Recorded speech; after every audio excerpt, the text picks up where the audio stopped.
श्री ज्ञानदेवाचरणी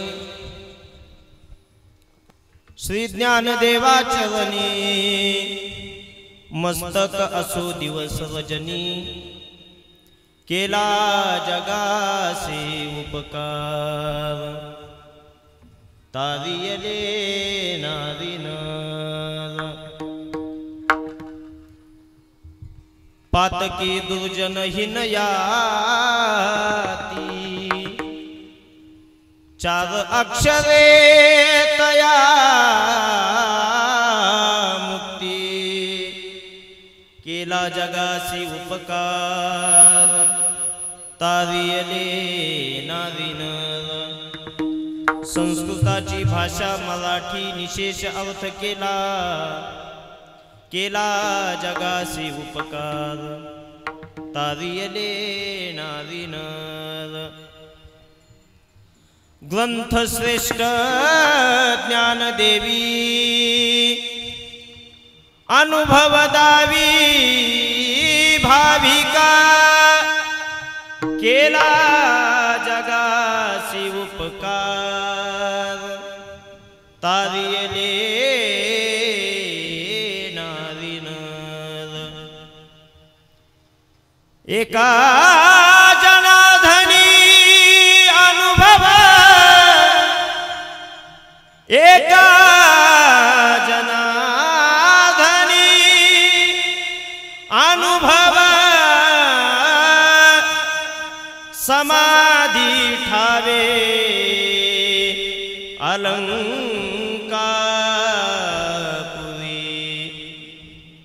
केला जगासी उपकार तारियले नारिनर पंढरीचा देवराय हो पंढरीचा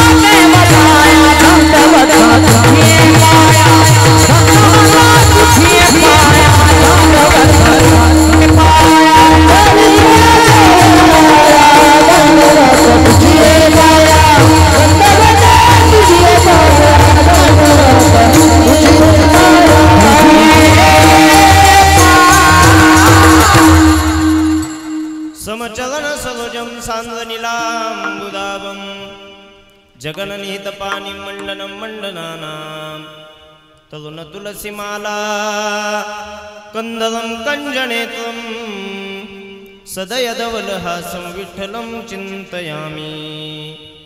ओम नमो ज्ञानेश्वरा करुणाकरा दयाळा तुमचा अनुग्रह लादलो पावन झालो चराचरी मी कला कुसरी काहीच नेने बोलितो वचने अतिभाविका तुमचा अनुग्रह लादलो पावन झालो चराचरी एका जनार्दनी तुमचा दास त्याची आस पुरवावी तुमचा अनुग्रह लादलो पावन झालो चराचरी। नमो ज्ञानेश्वरा निवृत्ती उदारा सोपान देवा मुक्ताबाई नमो त्रिभुवन पावनी मुक्ताबाई नमो त्रिभुवन पावनी मुक्ताबाई नमो त्रिभुवन पावनी मुक्ताबाई नमो त्रिभुवन पावनी अजय जननी देवाची अजय जननी देवाची अजय जननी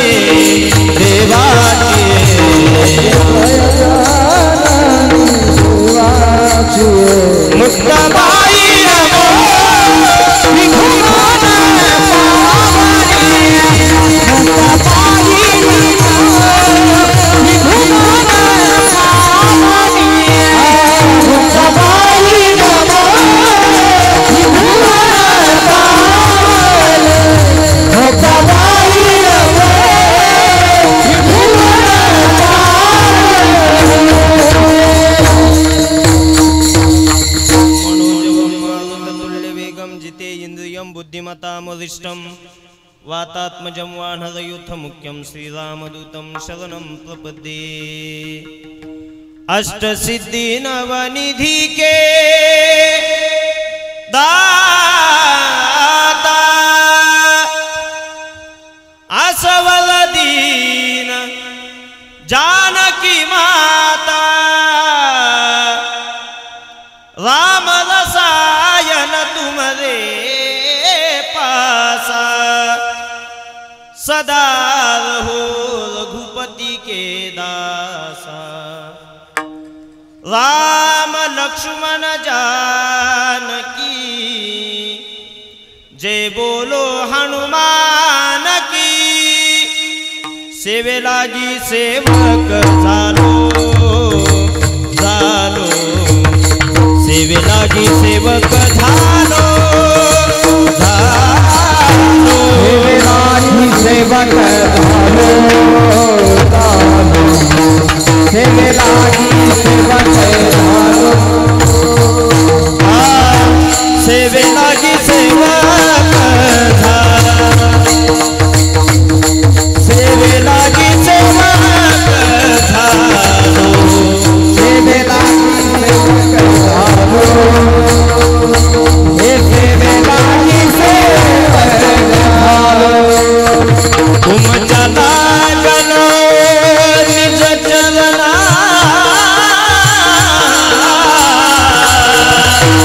तुम चला चलो निज चलना। अहो स्वामी तुकया देवा देवा अहो स्वामी तुकया देवा। हे तुम चला चलो निज चलना तुम चला निज चलना अब स्वामी तुकया देवा देवा अब स्वामी तुकया देवा।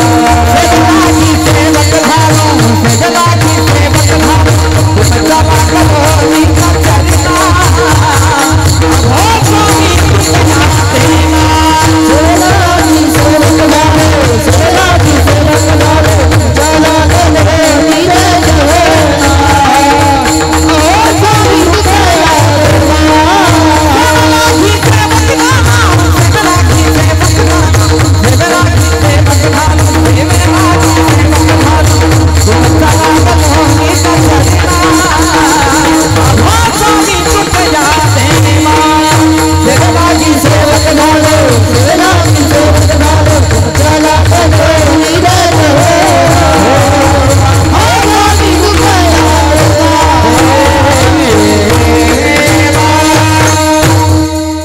ब्रह्मानंदं परमसुखदं केवलं ज्ञानमूर्तिं द्वन्द्वातीतं गगनसदृशं तत्त्वमस्यादिलक्षणम् एकं नित्यं विमलमचलं सर्वधी साक्षीभूतं भावातीतं त्रिगुणरहितं सद्गुरुं तं नमामि। जयांचे केले स्मरण होय सकल विद्यांचे अधिकरण तेची वंदू श्रीचरण श्रीगुरूंचे ते नमस्कारुनी आता। श्री ज्ञानदेवा चरणी मस्तक असो दिवस रजनी केला जगासी उपकार तारियले नारी नर। प्रस्तुत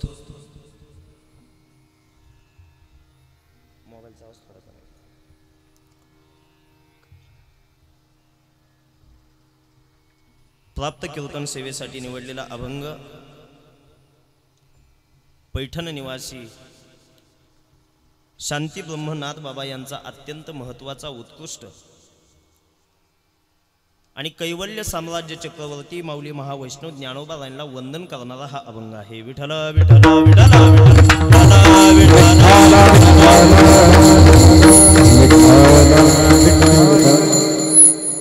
अभंगाच्या माध्यमातून नाथबाबांनी ज्ञानोबा यांना माऊलींना वंदन केलेलं आहे.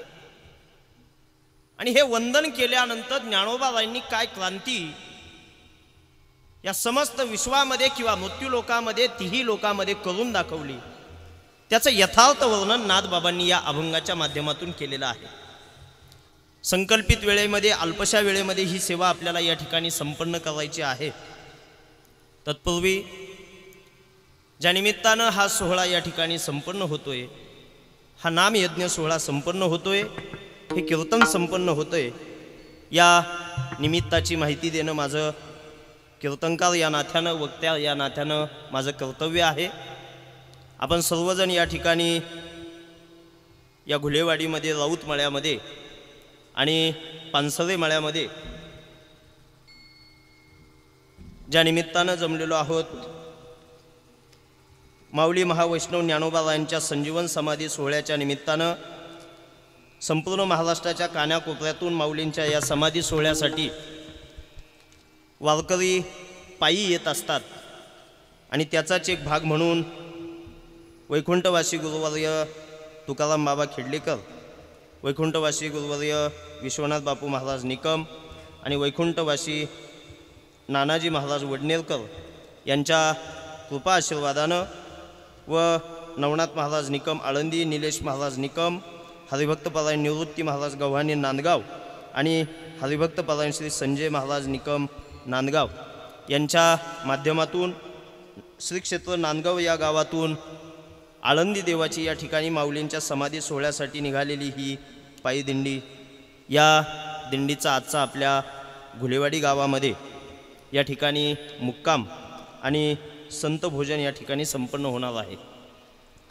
या निमित्तानं ज्यांच्या माध्यमातून या ठिकाणी हे अन्नदान संपन्न होते, कैलासवासी भागवतराव काशीबा पानसरे व कैलासवासी सुशीलाबाई भागवतराव पानसरे यांचे पुत्र आणि आपल्या सर्वांचे परिचित हरिभक्तपरायण त्यांना म्हटलं तरी अडचण नाही असे आमचे भाऊसाहेब दादा भागवत पानसरे यांच्यासाठी एकदा टाळी वाजवायची आहे. अतिशय गोड नियोजन आहे. खरं तर आपण सगळेजण दिंडीत जात असतो, अनेक ठिकाणी मुक्कामाला थांबतो. निकम महाराजांना सुद्धा हा अनुभव आला असेल आणि आम्हीसुद्धा पायी दिंडीमध्ये जात असतो आणि अनेक ठिकाणी मुक्काम करण्याचा प्रसंग येतो. अनेक उदार अंतकरणाने अन्नदान करणारे भाविक आपल्याला या निमित्तानं मिळत असतात, भेटत असतात, लाभत असतात. पण दिंडीच्या मुक्कामासाठी आणि त्या अन्नदानासाठी इतकं मनापासून, इतका आनंदानं आणि इतका खर्च करून हा सोहळा संपन्न करणारा हा पहिलाच माणूस महाराष्ट्रात असेल आपल्याला असं म्हणता येईल. खरं तर आपल्या घुलेवाडी गावाच्या अनेक कामांमध्ये त्यांचा सहभाग असेल, हनुमान मंदिराच्या कार्यामध्ये, उभारणीमध्ये त्यांचा सहभाग असेल. त्याच पद्धतीनं आपल्या गावातील सोसायटीचे ते चेअरमन तर आहेच, पण अनेकांच्या मदतीला धावणारा हा माणूस अत्यंत सात्विक माणूस आणि आपल्या घरी मुक्कामी येणाऱ्या नाशिक जिल्ह्यातल्या दिंडीसाठी इतका मनोभावे, इतक्या आनंदानं आणि इतक्या उत्साहानं त्यांचं स्वागत करतो. ही जी गोष्ट आहे ही आदर्श आहे आणि मला असं वाटतं हा आदर्श आपण सर्वांनी आपल्या मनाशी बाळगला पाहिजे आणि आपल्याही जीवनामध्ये वारकरी संप्रदायाच्या किंवा कीर्तनाच्या किंवा दिंडीच्या आगमनासाठी इतकी तयारी आपण सुद्धा मनापासून केली पाहिजे आणि येणाऱ्या अतिथींचं, येणाऱ्या वारकऱ्यांचं आपण स्वागत केलं पाहिजे. खरं तर घुलेवाडीकरांना सुद्धा विनंती आहे, येणाऱ्या वारकऱ्यांचं आपण टाळी वाजून आपल्या या ठिकाणी स्वागत करूया. पायी चालत चालत माऊली ज्ञानोबा यांच्या सोहळ्यासाठी हे निघाले आहे. फक्त एकच विनंती आहे सर्वांना, खुर्चीवर बसलेले सीताराम भाऊ, रोहिदास महाराज सगळे इकडे या. तिथं बसले का आमचं लक्ष तुमच्याकडे लागतं, तुम्ही स्टेजवर येऊन बसा, इथं सगळे या. तोपर्यंत आम्ही भजन म्हणतो, विठ्ठल विठ्ठल विठ्ठल.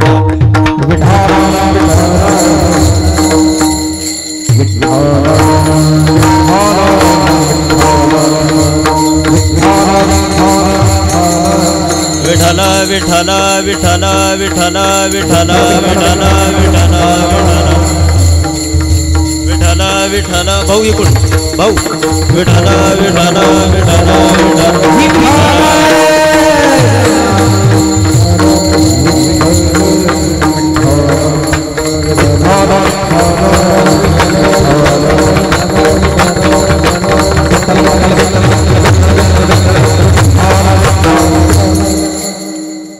भाऊसाहेब पानसरे असतील, श्री राजेंद्र दादा पानसरे असतील व सौ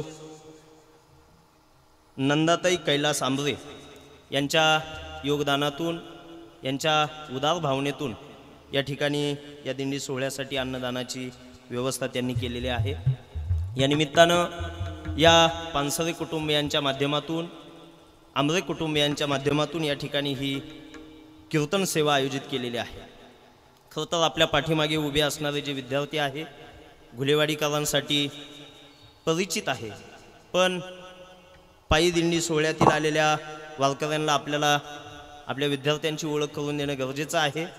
आपल्या या घुलेवाडी गावामध्ये हरिभक्तपरायण महाराष्ट्रातील थोर मृदंगाचार्य, खरं तर आपल्या पखवाज वादनाच्या माध्यमातून, मृदंग सेवेच्या माध्यमातून आणि संदीपानी गुरुकुल आश्रमाच्या माध्यमातून आत्तापर्यंत हजारो विद्यार्थी ज्यांनी घडवले, असे राम महाराजांसाठी एकदा टाळी वाजवायची आहे, स्वागत करायचं आहे.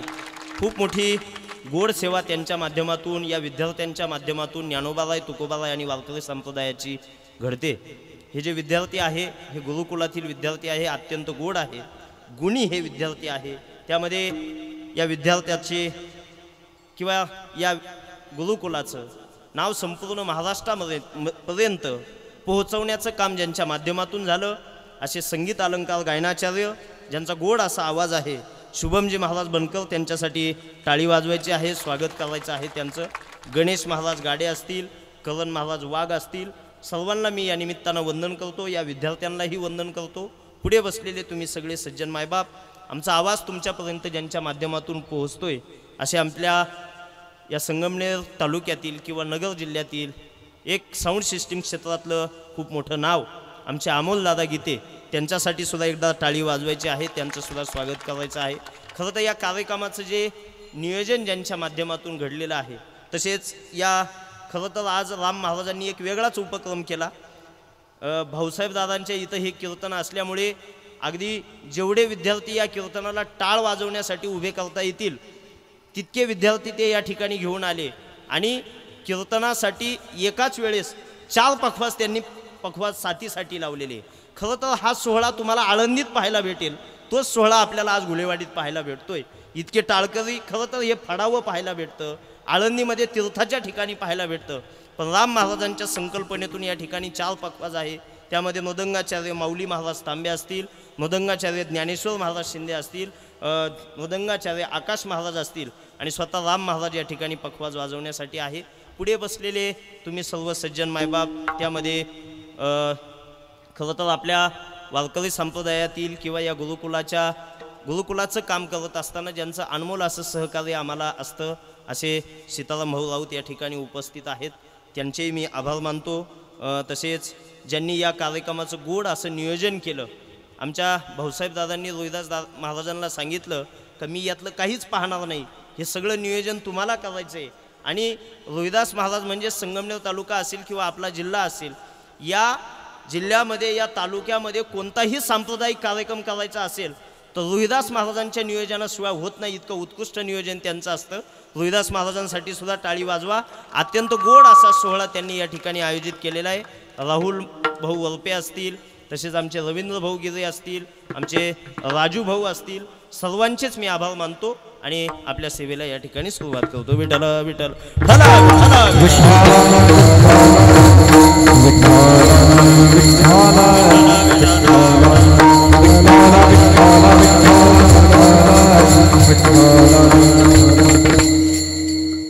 नाथबाबा या अभंगाच्या माध्यमातून माऊली महावैष्णव ज्ञानोबा यांना वंदन करतात.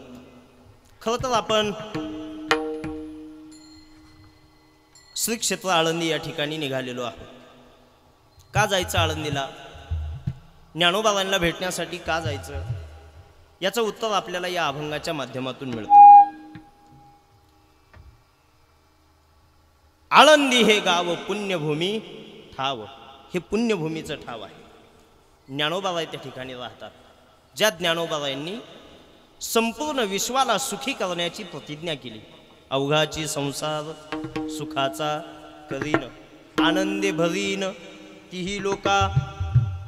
तिन्ही लोकांना सुखी करण्याची प्रतिज्ञा ज्ञानोबाबाईंनी केली. आणि खरं तर ज्ञानोबाबाई म्हणजे सामान्य नाहीये. या संतांना भेटायला का जायचं? प्रत्येक जीवाला, देवाला आणि संतांना सुखाची अपेक्षा असते. पण सर्व सुखाचं जर ठिकाण कुठं असेल तर ते अलंकापूर आहे. ज्ञानोबाबाईंचं ठिकाण आहे. सर्व सुखाचे लहरी सर्व सुखाचे लहरी हो सर्व सुखाचे लहरी सुखाचे लहरी ज्ञानाबाई अलंकापुरी ज्ञानाबाई अलंकापुरी शिवपीठ हे जुनाट जुनाट शिवपीठ हे जुनाट हो ज्ञानाबाई अलंकापुरी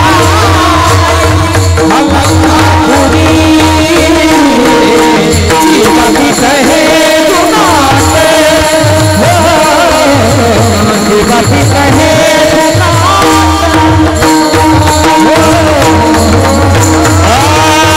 सर्व सुखाचे लहरी ज्ञानाबाई अलंकापुरी शिवपीठ हे जुनाट ज्ञानाबाई तेथे मुकुट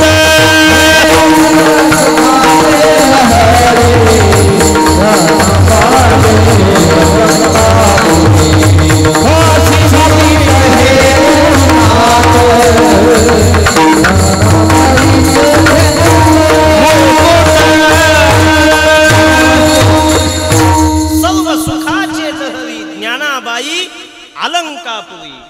देवाला सुद्धा सुखाचा पत्ता मिळवायचा असेल तर संतांकडे जावं लागतं. जगात तर प्रत्येकाला सुख हवंय. सामान्य जीव सुद्धा सुखासाठी तळमळ करतोय.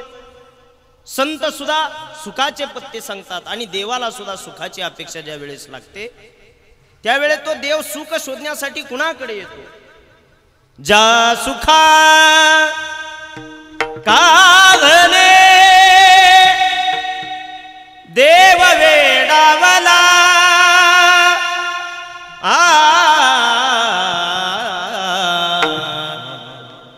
वैकुंठ सोडोनी संत सदनी राहिला देव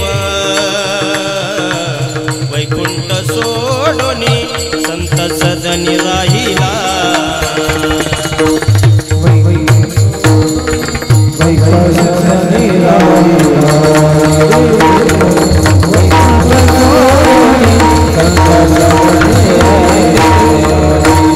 धन्य धन्य ते वैष्णव सदना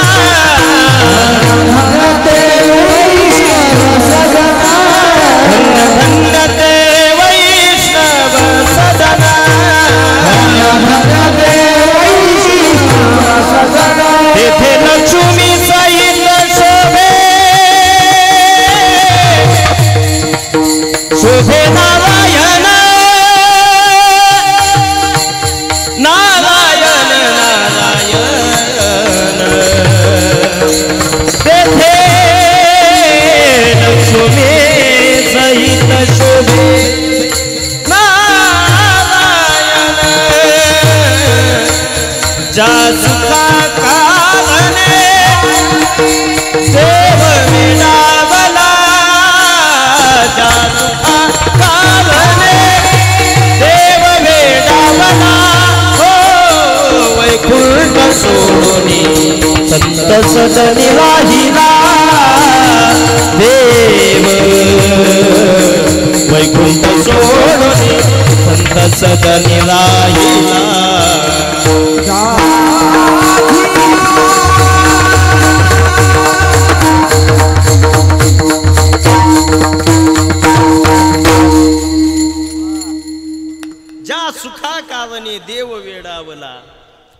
वैकुंठ सोडोनी संत सदनी राहिला. सुखाचा पत्ता पाहिजे असेल तर तुम्हाला संतांकडे यावं लागतं. ज्ञानोबा हे सर्व सुखाचे लहरी, ज्ञानाबाई अलंकापुरी. सुखप्राप्तीसाठी ज्ञानोबाबांच्या भेटीसाठी आपण आलो पाहिजे. नाथ बाबांनी या अभंगाच्या माध्यमातून माऊली महावैष्णव ज्ञानोबाबांना वंदन केलेलं आहे. भाविकांनो माझ्याकडे बघा, माझ्याकडे बघा. या पृथ्वी तलावर जर आपण सामान्य जीवाकडे पाहिलं तर 84 लक्ष योन्या आहेत. किती आहेत बोला बोला, विद्यार्थ्यांच्या मागचे बोला जावा. 84 लक्ष योन्या आहेत. या 84 लक्ष योन्यांमध्ये 83,99,999 जीव असे आहेत. त्यांच्याकडे पाहिलं तर 4च गोष्टी तुम्हाला पाहायला भेटतील. आहार, निद्रा, भय, मैथुन, सर्व योनीशी समसमान. या बाकी जीवांकडे फक्त तेच आहे. पण याही पेक्षा वेगळं जीवन मानवाचं आहे, मनुष्याचं आहे. मनुष्य त्याच्या कर्तृत्वाच्या माध्यमातून जगामध्ये एकतर वंदनीय ठरू शकतो किंवा त्याच्याच कर्तृत्वानं निंदनीय ठरू शकतो. म्हणून बघा, काही व्यक्तिमत्व असे असतात का त्यांच्याकडे पाहिल्यानंतर आपल्याला असं वाटतं त्यांचं जाऊन लगेच दर्शन घ्यावं. पण काही लोकांचं तोंड सुद्धा पाहू नये अशी आपल्या मनामध्ये भावना असते. काही लोक वंदनीय असतात, काही निंदनीय असतात. हे वंदनीय आणि निंदनीय का होतात तर ते फक्त कर्तृत्वाच्या माध्यमातून होतात. म्हणून मानव देह किंवा मनुष्य देह एकमेव असा देह आहे, हा कर्तृत्वाच्या माध्यमातून या जगापुढे आपली सिद्धता सिद्ध करू शकतो. मग कोणते लोक वंदनीय असतात, कोणते लोक निंदनीय असतात? एक सामाजिकतेचा विचार करून आपण त्याचा विचार करूया. वंदनीय लोक कोण असतात? लक्ष द्या माझ्याकडे. 5 लोक वंदनीय असतात. तुम्हाला बोलायचंय, तुम्ही लक्षपूर्वक ऐका. पहिला माणूस वंदनीय असतो कोण? तो नामधारक असला पाहिजे. दुसरा माणूस वंदनीय असतो कोण? जो रामध्यायक असला पाहिजे. तिसरा माणूस वंदनीय असतो तो गुणगायक असला पाहिजे. गुणगायक, नामधारक आणि रामध्यायक हे वंदनीय असतात. याच्या सापेक्ष निंदनीय लोक असतात. निंदनीय लोक कोण? ऐका.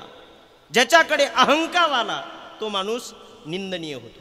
बऱ्याच लोकांकडे पैसा वाढल्यानंतर त्यांच्याकडे अहंकार येतो, त्यांच्याकडे दंभ येतो, त्यांच्याकडे एक वेगळा आविर्भाव निर्माण होतो. आणि मग असा अहंकारी माणूस आपल्या जीवनात आला का तुकोबाबांची भाषा आहे, मी सांगत नाही. अहंकार तो नासा भेद,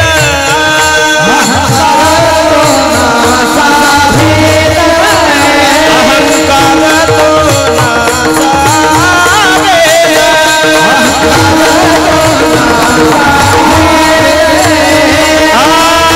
जगी निंद ओवळा, जगी निंद ओवळा,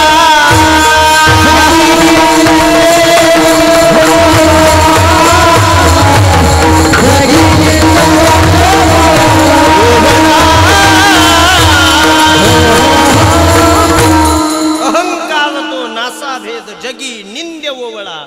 तुकोबाबांची भाषा आहे, ओवळा म्हणजे दळणातून जसा खडा काढून बाजूला फेकावा, तसा अहंकारी माणूस जगामध्ये निंदनीय असतो. जगी निंद्य ओवळा, त्या खड्याप्रमाणे त्या माणसाला फेकल्या जातं बाजूला. एक अहंकारी माणूस निंदनीय असतो. पुढे चला, आचार भ्रष्टता माणसाच्या जीवनामध्ये आली का तो माणूस निंदनीय असतो. आचार चांगला असला पाहिजे माणसाचा. आणि एकदा की आचार भ्रष्टता जीवनात आली का तो माणूस निश्चित निंदनीय ठरतो. ज्याचा आचार चांगला असतो त्याच्या बाबतीत काही फायदेही होतात. ज्याचा आचार चांगला त्याचं आरोग्य चांगलं असतं. ज्याचा आचार चांगला त्याच्याकडे संपत्ती टिकल्या जाते. ज्याचा आचार चांगला तो संपत्ती सुद्धा चांगल्या मार्गाने कमवतो. तुकोबाबाई सांगतात, जोडोनी धन उत्तम व्यवहारे, जोडोनी धन उत्तम व्यवहारे, उदास विचारे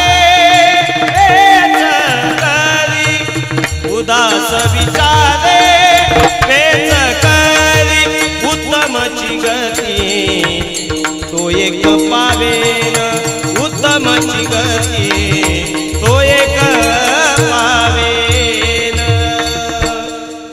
आचार चांगला असला पाहिजे. आणि जर आचार चांगला नसेल तर काय होतं महाराज सांगतात न कविता न रा निंदिता ती न कविता न रा निंदिता ती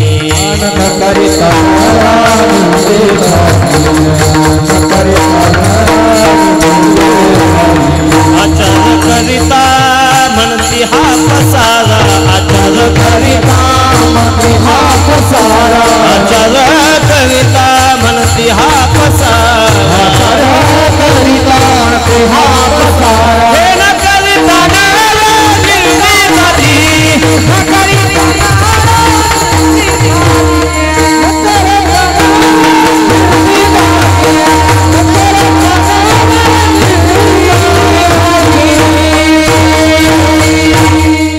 आचार कविता म्हणती हा पसारा न कविता नरा निंदिता ती तुमचा आचार चांगला नसेल तर तुम्ही जगासाठी निंदनीय व्यक्तिमत्व होतात तिसरा मुद्दा महाराज सांगतात आचार भ्रष्टतेनंतर तुमच्या अंतरंगात जर खोट असेल तर तुम्ही जगासाठी निंदनीय असतात काही लोकांच्या अंतकरणामध्ये खोट असते खोट अंतकरणामध्ये खोट म्हणजे संगमनेरी भाषेमध्ये त्याला आतल्या गाठीचे म्हणतात म्हणजे वरती बोलताना खूप गोड बोलतात पण आतमध्ये बाकी त्यांच्या वेगळं काहीतरी शिजत असतं आणि मी तर जाता जाता सांगेल मानवी जीवनामध्ये तुम्ही ज्यांना ज्यांना जवळ घेतात त्यांच्या आतमध्ये काय चालतं हे ओळखता आलं पाहिजे बाहेरचं सोडा आतून काय चाललंय त्यांचे आतले स्वभाव कसे हे आपल्याला ओळखता आलं पाहिजे आणि आपल्याला तेच जमत नाही आपण बाह्य रंगावर जातो बरेच लोक असे असतात खूप गोड बोलतात आणि वेळ आला का आपलाच करेक्ट कार्यक्रम करून टाकतात याला अंतरंगातली खोट म्हणतात हा स्वभावाचा भाग झाला आणि हा प्रत्येकाचा स्वभाव आतला आपल्याला ओळखता आला पाहिजे गणिताच्या क्लासमध्ये एका शिक्षकांनी मुलांना मुद्दलीचं व्याज काढायचं शिकवलं लक्ष द्या 1 तासानं एका मुलाला उभं केलं समजलं का तुला तो म्हणे हो समजलं मुद्दलीचं व्याज काढता येईल तो म्हणे काय येणार नाही सर इतकं मनापासून तुम्ही शिकवलंय 2 मिनिटाच्या आत उत्तर देईल द्या म्हणे गणित मला आणि मग सरांनी गणित दिलं सांग म्हणे तुझ्या बापाला 5,000 रुपये दिले 5 रुपये टक्क्यानं 2 वर्षासाठी तर सांग 2 वर्षानं तुझा बाप मला किती पैसे देईल त्या मुलानं 1 मिनिटाच्या आत उत्तर दिलं तो म्हटला सर माझा बाप 2 वर्षानं तुम्हाला 1 रुपया सुद्धा देणार नाही मास्तर म्हणे गाढवा तुला काय अक्कल आहे का अरे 1 तास कोरडा पडलाय माझा घसा शिकवताना तुला मुद्दलीचं व्याज काढायचं शिकवलं आणि तू म्हणतो 1 रुपया देणार नाही गणित माहिती का गणित तो मुलगा म्हटला सर मला गणित माहिती आहे पण तुम्हाला माझा बापच माहिती नाही म्हणे त्यानं घेतले ते कुणाचेच दिले नाही तुमच्या गणिताला काय काडी लावायची का ती हा अंतरंगातला खोट असतो हा स्वभावाचा भाग असतो आणि हा अंतरंगातला खोट चालत नाही आपल्याला तो ओळखता आला पाहिजे खरं तर आपल्या जीवनामध्ये आपण अनेक लोकांच्या सोबत असतो पण त्यांच्या अंतरंगातले स्वभाव ओळखता आले पाहिजे त्यांचा अंतरंग आहे काही लोक बाहेरून दिसताना अत्यंत शिस्तीचे आणि कडक दिसतात पण ते खूप मवाळ पण असतात काही लोकांचे स्वभाव गोड असतात मृदू असतात पण त्यांच्या चेहऱ्यावर ते दिसत नाही आणि मग हे अंतरंग काय आहे तो आपल्याला समजलाही पाहिजे तो ओळखताही आला पाहिजे आपल्या जीवनामध्ये आपण नातेवाईकांनंतर कितीतरी मित्र बनवतो त्यांचे स्वभाव आपल्याला आतून ओळखता आले पाहिजे बाह्य रंगानं त्यांना जवळ घेऊ नका अंतरंग ओळखा कारण जीवनामध्ये आपले जीवलग सखे मित्र हे अत्यंत महत्त्वाचा भाग आहे आपल्या जीवनामध्ये आपण सोशल मीडियाला ऐकत असतो मित्र आडवा दुःख आडवायला उंबऱ्या सारखा दुःख आडवायला उंबऱ्या सारखा मित्र वनव्यामध्ये गारव्या सारखा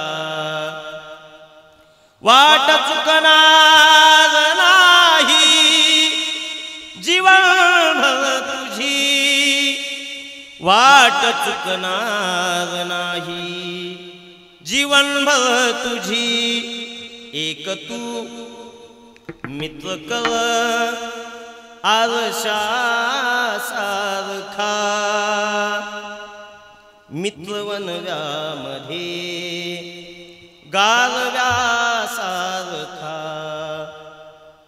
मित्रवनव्यामध्ये गारव्या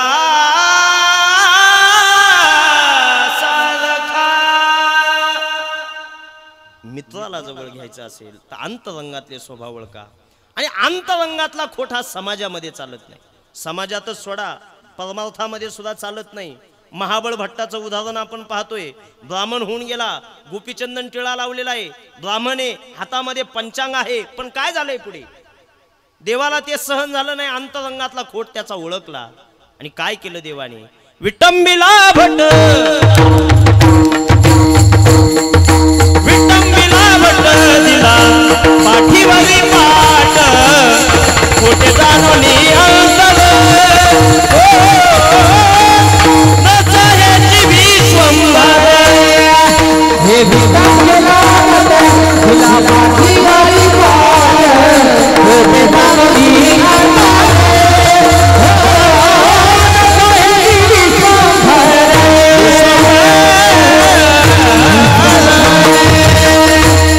अंतर दिला पाठीवरी पाठ, खोटे जाणोनी अंतर नसाहेची विश्वंभर. देवाला सुद्धा अंतरंगातला खोट चालत नाही. आणि म्हणून पुराणामधलं प्रसिद्ध उदाहरण आपल्याला पाहायला भेटतं. भगवान श्रीकृष्णांची महिला कृष्ण भक्त, तिचं नाव होतं मीराबाई. या मीराबाईंनी स्वामी हरिदासांना दिलेलं एक उत्तर गोड होतं.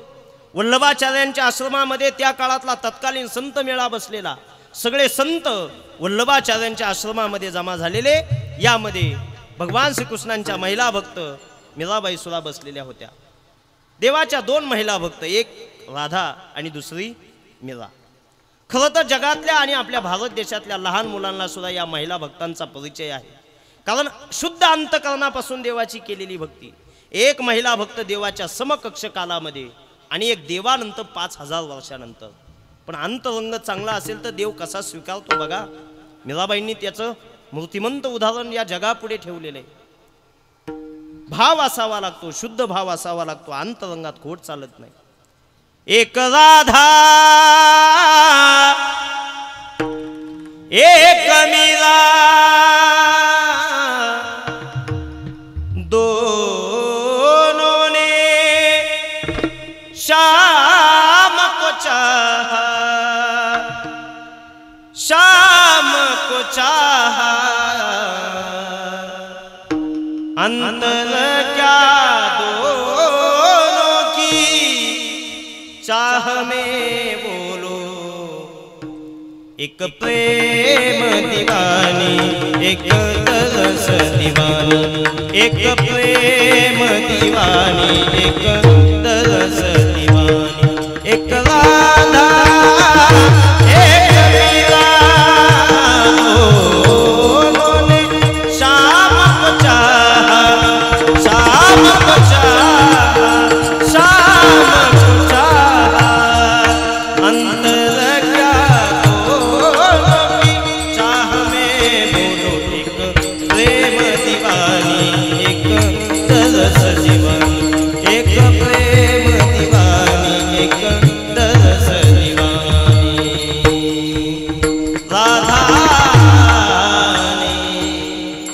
राधा ने मधुबन में पूछा, मीरा ने मन में पाया. राधा जी से हो गई थी गोलना, मीरा हाथ मिलाया. एक मुरली एक पाया, दोनों हरि नाम सखाया. अंतर क्या दोनों की चाह में बोलो. एक प्रेम दीवानी, एक तरस दीवानी, एक प्रेम दीवानी, एक तरस दीवानी. एक राधा होती, एक मीरा होती. या मीराबाई वल्लभाचार्यांच्या आश्रमात बसलेल्या आहेत. सगळे संत एकमेकांसोबत बोलतात, पण मीराबाई बाकी भगवान श्रीकृष्णांच्या भजनामध्ये मग्न झालेले आहे, तल्लीन झालेले आहे. मीराबाईंची ही अवस्था उपस्थित संतांपैकी एका संतांनी पाहिली. त्यांचं नाव होतं स्वामी हरिदास. हरिदासांनी मीराबाईंना विचारलं, मीराबाई, सगळे संत एकमेकांसोबत बोलतात, तू देवाचं भजन गाते हे पण ठीक आहे, पण मीराबाई एक प्रॉब्लेम असा आहे, तू भजन गाते हे चांगलं आहे, पण तुझ्या गाण्यामध्ये राग नाही, तुला ताल कळत नाही, तुला राग कळत नाही. मीराबाईंनी दिलेलं उत्तर गोड होतं. मीराबाईंनी स्वामी हरिदासांना सांगितलं, स्वामी जी आपकी बात सही है, मेरे भजन में राग नहीं है, लेकिन स्वामी जी मेरी भी बात सुनिए. स्वामी जी मनुष्य को रिझाने के लिए राग में गाया जाता है, लेकिन परमात्मा को रिझाने के लिए अनुराग में गाया जाता है. देवाला जर आवडावा असं गायचं असेल तर तुमच्या अंतरंगामध्ये भाव चांगला असावा लागतो, राग महत्वाचा नाही. गिरिधर लाल तो भाव का भुका, गिरिधर लाल तो भाव का भुका,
गिरिधर लाल तो भाव का भुका.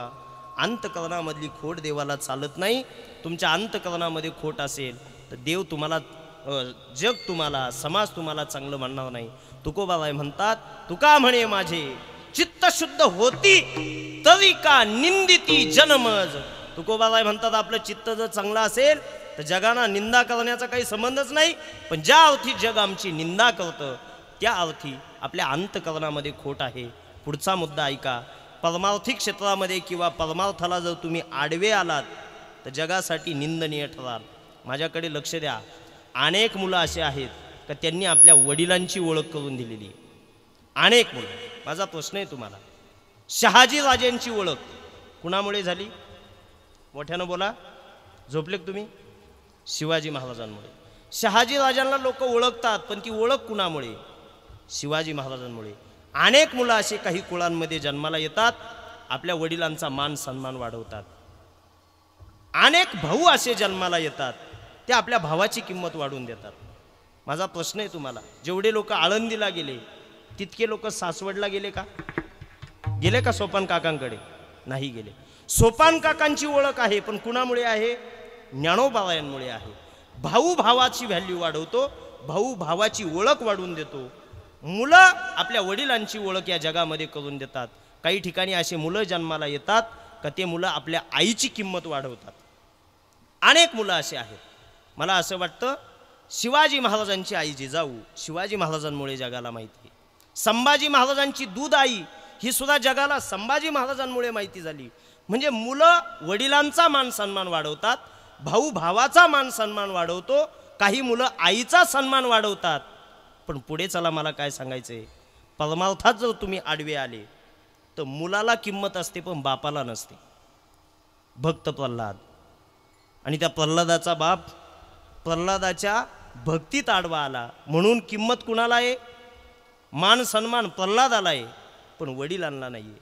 महाराज प्रमाण देतात, प्रल्हाद जनक विभीषण बंधू, प्रल्हाद जनक विभीषण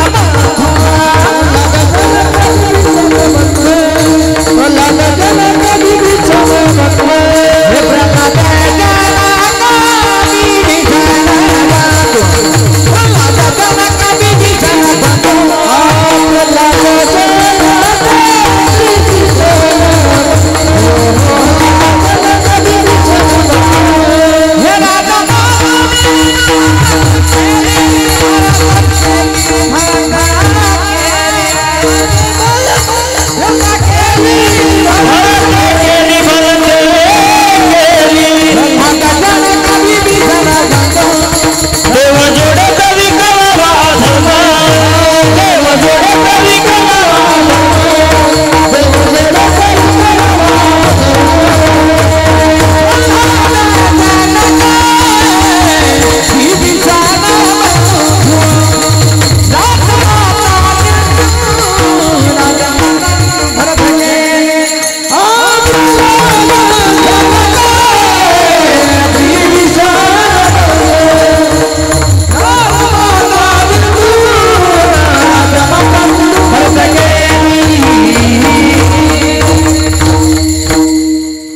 प्रल्हाद जनक बिभीषण बंधू आणि राज्यमाता निंदू भक्ती केली. निंदनीय तुमचं जीवन आहे आणि पुढचं जीवन भगवत भक्तीला लागले आणि देव प्राप्त झाला नाही तर जीवन निंदनीय आहे. कृष्ण सुख नाही पाहिले मानसी, कृष्ण सुख नाही पाहिले मानसी, निंदिती त्या दासी कृष्ण रता, निंदिती त्या दासी कृष्ण रता, एकांती एकला एकांत सुखाचा, एकांती एकला एकांत सुखाचा. आणि म्हणून जीवनामध्ये निंदनीय वर्णन नसावं, वंदनीय असावं. नामधारक व्हा. नामधारक झाले तर तुमचं जीवन हे वंदनीय असेल. तुका म्हणे जया अंगी नाम ठसा, तरे तो सहसा वंद्य होय. तुकोबाबांची भाषा आहे. तुमच्या मुखात जर देवाचं भजन असेल तर वंदनीय ठराल. तुकोबाबांना भेटण्यासाठी एकदा निळोबाला गेले देहू गावामध्ये. सकाळची ती वेळ. चौकशी केली महाराज कुठे, लक्ष द्या माझ्याकडे. निळोबाबांनी चौकशी केली. सकाळची वेळ होती. प्रात्यविधीला तुकोबाबा गेलेले होते. महाराजांना पाहण्यासाठी निळोबाबा त्या बाजूला गेले. सकाळची वेळ आणि प्रात्यविधीला गेलेले तुकोबाबा त्याही अवस्थेमध्ये पांडुरंगाचं भजन गात होते. देवाचं भजन निळोबाबांनी ऐकलं आणि वाईट वाटलं. आल्यानंतर महाराजांना विचारलं तुकोबाबांना, निळोबाबांनी, महाराज अशा अवस्थेमध्ये भजन करायला नकोय. कारण निळोबाबा ब्राह्मण होते. सुचिरभूतता आपण पाळली पाहिजे, पवित्रता पाळली पाहिजे. अशाही अवस्थेमध्ये तुम्ही भजन करता. तुकोबाबांनी दिलेलं उत्तर गोड होतं. माझी मज झाली आणावर वाचा, छंद या नामाचा घेतलासे. माझी वाचाच बंद होत नाही. सतत मी देवाचं भजन गातोय. आता या वाचेला पूर्ण विराम नाहीये देवाच्या भजनाशिवाय.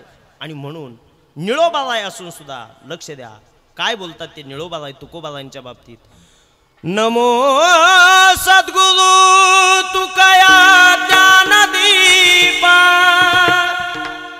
नमो सद्गुरु सच्चिदानंद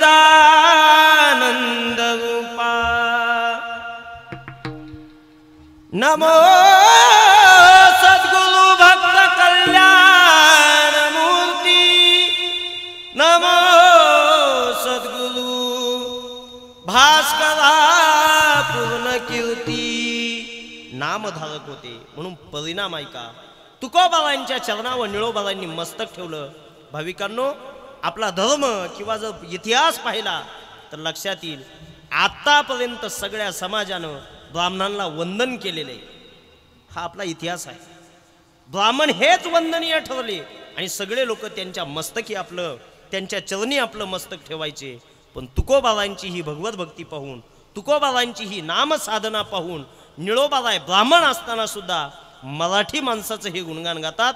हा मराठी समाजाचा पुरुषार्थ आहे, हे लक्षात ठेवा. हे फक्त नामधारणेमुळे शक्य झालं. रामध्यायक वंदनीय असतात. आईचा राम नित्य ध्याय, तुका वंदित्याचे पाय, हा तुका वंदित्याचे पाय, तुका वंदित्याचे पाय.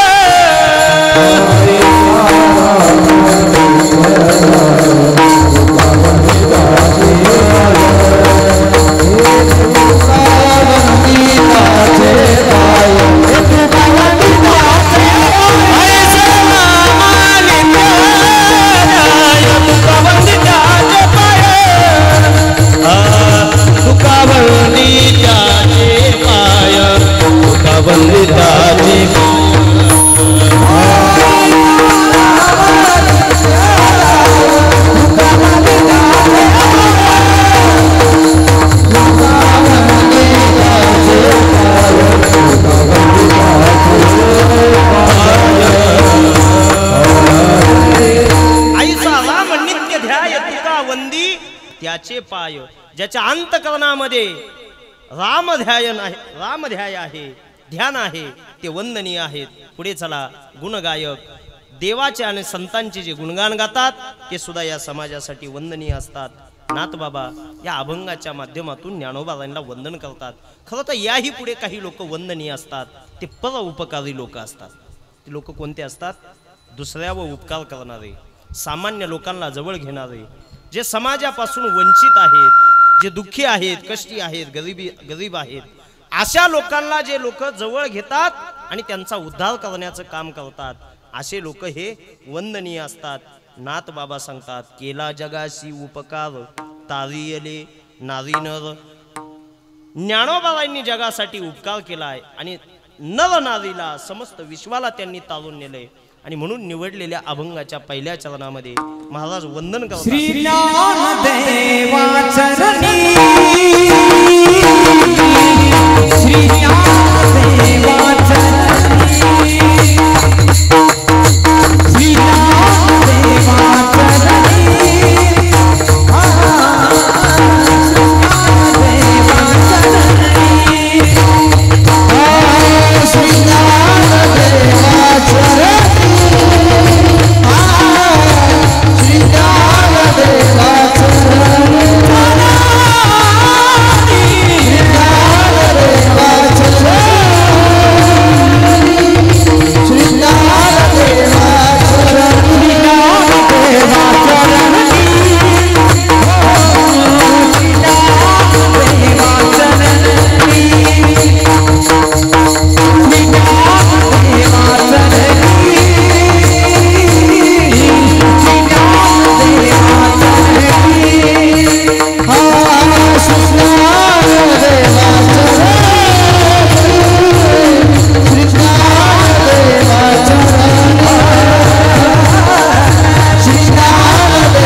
पहिल्या प्रमाणासाठी शुभम महाराजांनी गोड प्रमाण गायलं। श्री ज्ञानदेवा चरणी मस्तकासो दिवस रजनी। का बरं मस्तक ठेवायचं? केला जगाशी उपकार तारियले नारी नर। साधू संत हे समस्त विश्वावर उपकार करण्यासाठी अवताराला येत असतात। येथे उपकारासाठी आले गरजा वैकुंठी। साधू संत हे आपल्यावर जे उपकार करतात ते शब्दामध्ये वर्णन केल्या जात नाही। काय द्यावे त्यासी व्हावे उतराई, ठेविता हा पायी जीव थोडा। अगदी आपला जीव जरी त्यांच्या पायावर काढून ठेवला तरी सुद्धा संतांच्या उपकाराची परतफेड होऊ शकत नाही। काय उपकार करतात संत? ऐका, तुकोबारायांची भाषा आहे। काय सांगू आता संतांचे उपकार, मज निरंतर जागविती। संत हे जागवण्याचं काम करतात आणि म्हणून मग संतांच्या अगणित उपकार आहे। संत जागवतात आम्हाला।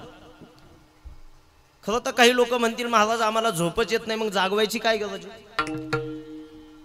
इथं आपल्याला दोन गट असे पाहायला भेटतात।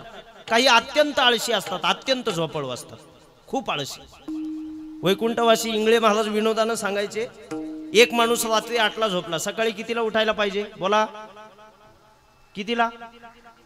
6ला. पहाटे नाही तर 8ला.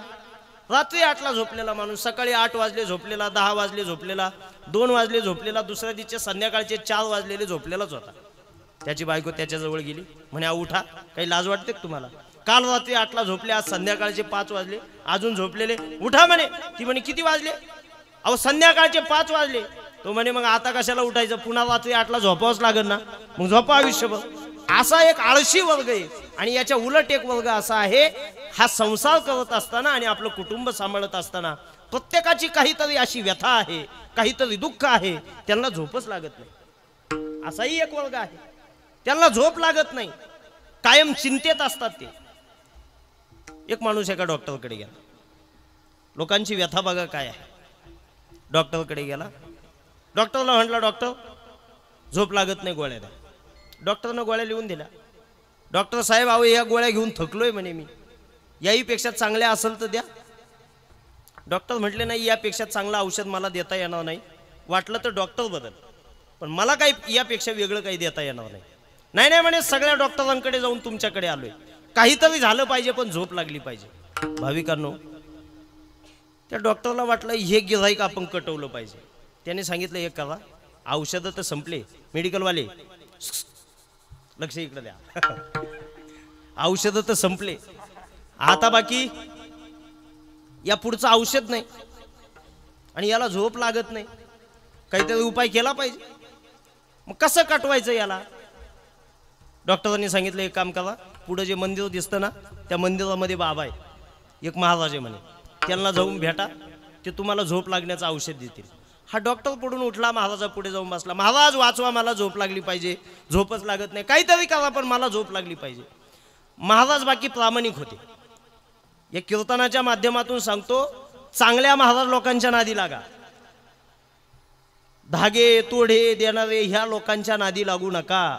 वृंदावनला महाराज आहेत एक, तिच्याकडे त्यांच्याकडे एक सामान्य महिला गेली आजारपण घेऊन, प्रेमानंद महाराजांकडे सामान्य महिला आजारपण घेऊन गेली, महाराज वाचवा मला यातून. त्यावेळेस त्या प्रेमानंद महाराजांनी त्या सामान्य महिलेला सांगितलं, बाई ताई तुला आजारातून बरं व्हायचं असेल तर चांगला डॉक्टर शोध, आमच्या सारख्यांकडे येऊ नको, याला खरे महाराज म्हणतात, प्रामाणिकपणा म्हणतात. आता माझ्याकडे आली तर एकच सांगेल, कृष्ण भक्ती कर, त्या कृष्ण भक्तीच्या पुण्याईनं तुला चांगला डॉक्टर मिळेल आणि या आजारातून तू बरी होशील. चांगल्या महाराजांना भेटत जा. महाराज बाकी प्रामाणिक होता. त्यानं सांगितलं, अरे दादा झोप लागत नाही, माझ्याकडे कशाला आला, एखादा डॉक्टर बघायचा. नाही नाही म्हणे, सगळ्या डॉक्टरांना भेटून तुमच्याकडे आलोय, काहीतरी उपाय सांगा. महाराजांना वाटलं हे कटवलं पाहिजे आपण. महाराजांनी सांगितलं उपाय आहे, पण काळजीपूर्वक कर. काय उपाय? काय नाही म्हणे, तुला झोप लागत नाही ना, मी उपाय सांगतो. ज्याला झोप लागते असा माणूस शोध आणि त्याचा शर्ट घालून तू झोपत जाय, तुला निवांत झोप लागेल. हा महाराजा पुढून उठला, डॉक्टर पुढे जाऊन बसला. डॉक्टर साहेब तुमचा शर्ट द्या म्हणे. डॉक्टर म्हणे कशासाठी? काय नाही म्हणे, त्या महाराजांनी सांगितलंय ज्याला झोप लागते त्याचा शर्ट घालून तू झोप, तुला निवांत झोप लागेल. डॉक्टर म्हटले, पण आता तुला कोणी सांगितलं मला झोप लागते? अरे 6 महिन्यापूर्वी माझ्या दवाखान्यापुढे नवीन दवाखाना उभा राहिला, माझी झोपच पळाली. बरोबर आहे का सचिन भाऊ? अवघड असतं प्रत्येकाचं. नवीन मेडिकल आलं, नवीन डॉक्टर आला, नवीन दवाखाना आला, झोपच पळाली. मला कशाची झोप? तो माणूस म्हटला, मग इथं कशाला बसला, चाल माझ्यासोबत, आपण माणूस शोधू, दोघांनाही झोप लागेल. डॉक्टरला सोबत घेतलं, इंजिनियरकडे गेले, त्याच्या अडचणी वेगळ्या. महाराज लोकांकडे गेले, महाराजांच्याही अडचणी वेगळ्या, त्यांनाही कशाची झोप. खरं तर मी सांगू का, समाजामध्ये माणसं असे का, एक तर 2च गोष्टींसाठी पळतात, एक तर पैसा कमवण्यासाठी किंवा नाव कमवण्यासाठी.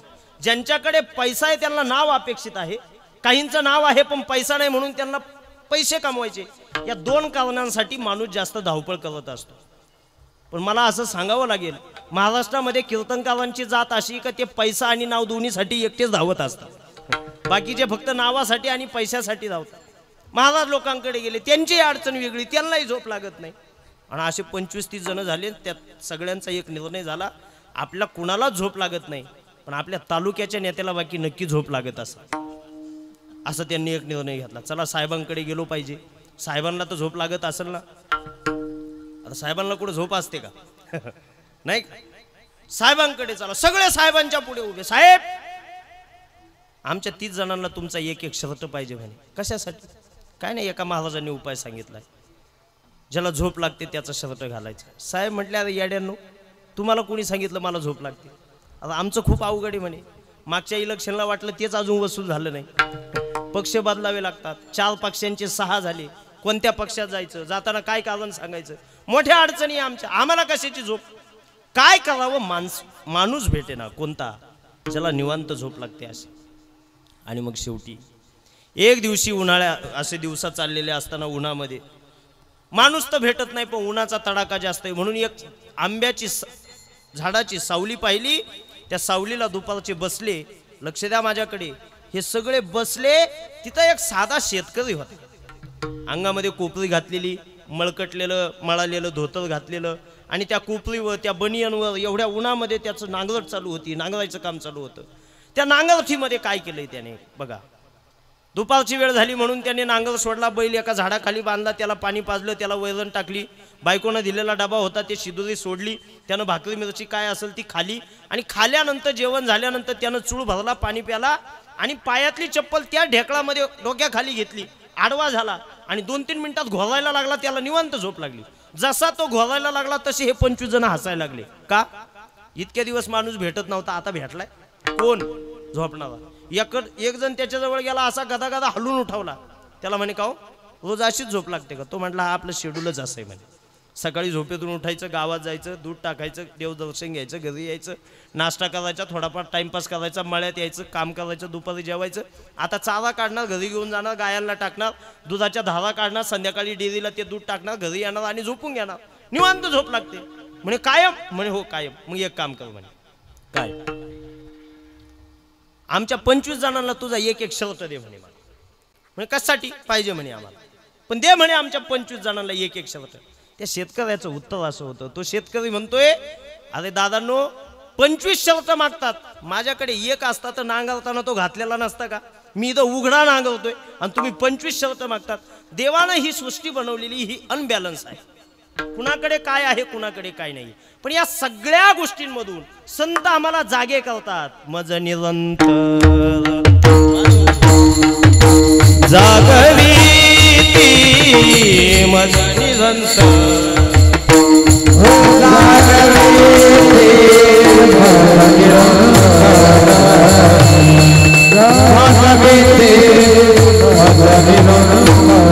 हे काय सांगू आता संतांचे उपकार, काय सांगू आता संतांचे उपकार. मज निरंतर जागवी मज निरंतर जागवी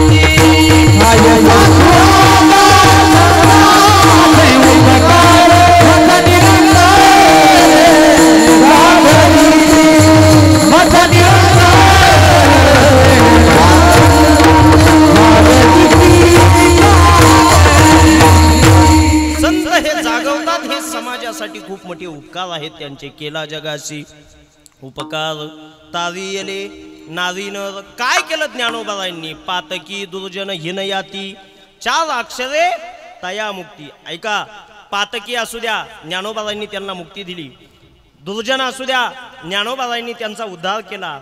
हिनयातीतल्या असू द्या, माझ्याकडे लक्ष द्या, हिनयातीतल्या लोकांना जर अधिकार कोणी दिला असेल तर तो आमच्या ज्ञानोबारायांनी दिला. सगळ्यांना एकत्र आणलं.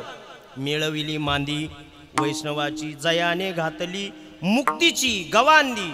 मिळविली मांदी वैष्णवाची. सामान्य लोक असू द्या, कोणत्याही समाजाचा असू द्या, कोणत्याही हीन जातीतला असू द्या, या सगळ्यांना जर अधिकार कोणी दिला असेल तर तो आमच्या ज्ञानोबारायांनी दिलेला आहे. अगदी सामान्यातले सामान्य चोखोबारायांना निकृष्ट समाजामध्ये त्या काळी मानायचे, पण ज्ञानोबारांनी अभंग लिहिण्याचा अधिकार दिला. कान्होपात्रासारखी वेश्या होती पण तिचा उद्धार केला, अभंग लिहिण्याचा अधिकार लिहिला. आणि मग ते अभंग लिहितात. नको देवराया अंत आता पाहू, प्राण हा सर्वथा जावो पाहे नको देवराया अंत आता पाहू। ज्ञानोबाबांनी खरं तर वारकरी संप्रदायाचे ते संस्थापक आहेत आणि ही सगळी काही आचारसंहिता असेल, ही नियमावली असेल, ही ज्ञानोबाबांनी बनवली।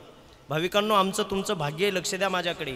महाराष्ट्राच्या मातीत आपला जन्म आहे आणि ज्ञानोबाबांच्या नंतर आहे, तुकोबाबांच्या नंतर आहे। या मातीचं भाग्य काय आहे का? या महाराष्ट्राच्या मातीला 2 संस्थापक मिळाले।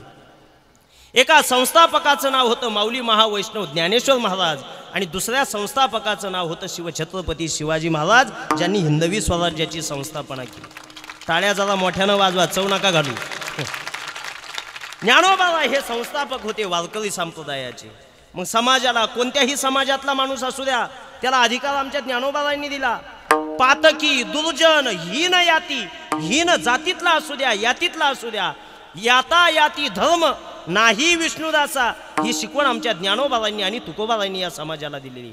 मी जाता जाता सांगेल तुम्हाला, या समाजामध्ये जी शांतता आहे, या समाजामध्ये सौख्यानं जगणं आहे। मला असं वाटतं ही शांतता, हे सौख्यानं जगणं किंवा एका नीतिमूल्यांनी जगणं, शांततेमध्ये जगणं, हे फक्त शासनाच्या धाकानं किंवा आचारसंहितेनं चालत नाही, तर हे संत विचारानं ह्या महाराष्ट्रात चालतं, हे मी या कीर्तनामध्ये सांगू शकतो। संतांनी विचार आपल्याला त्या पद्धतीचे दिलेले आणि म्हणून या संतांच्या विचारामुळे या ठिकाणचा माणूस माणसासारखा माणसासोबत वागतोय। काही ठराविक लोक सोडून द्या, पण काही लोकांमध्ये जे संस्कार आहेत, हे संस्कार कोणत्याही घटनेमुळे किंवा कोणत्या शासनाच्या दबावामुळे किंवा पोलिसांच्या दबावामुळे नाहीये। तर या महाराष्ट्राच्या मातीमध्ये संतांचे विचार आहेत, इथं ज्ञानोबाबांचे विचार आहेत, इथे तुकोबाबांचे विचार आहेत आणि म्हणून ज्ञानोबाबांनी वारकरी संप्रदायाची संस्थापना केली। ज्ञानदेवे रचिला पाया उभारिले देवालया, ज्ञानोबाबांनी हा वारकरी संप्रदाय उभा केला आणि हाच संप्रदाय सुरक्षित ठेवण्याचं काम जर सगळ्यात जास्त कोणाच्या माध्यमातून झालं असेल तर ते आमच्या शिवाजी महाराजांच्या माध्यमातून झालं। नाही तर मला असं वाटतं आपल्या डोक्यात टोपी नसते, आपल्या डोक्यामध्ये फेटा नसता, इथे टाळ नसता, इथे आपल्या कपाळाला गंध नसता, पण हे जे आमच्यावर अनंत उपकार कोणाचे असतील तर ते शिवछत्रपती शिवरायांचे आहेत आणि म्हणून या 2 संस्थापकांच्या नंतर आपला जन्म आहे, म्हणून आपलं भाग्य आहे। दुर्जन पातकी, दुर्जन हीन याती, 4 अक्षरे तया मुक्ती, काय क्रांती केली ज्ञानोबाबांनी। संस्कृताची भाषा मराठी अर्थ निशेष केला, मराठी भाषेमध्ये भगवद्गीता आणली। जुन्या काळामध्ये ब्राह्मण लोक सर्वसामान्यांना हे ज्ञान कळू देत नव्हते आणि मग ज्ञानोबाबांनी काय क्रांती केली, संस्कृताची जी गीता होती ती अगदी मराठी भाषेमध्ये आणली, प्राकृत भाषेमध्ये आणली आणि मग काय केले, लोपले ज्ञान जगी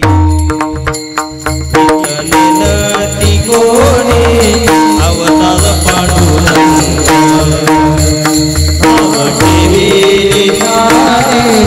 आरती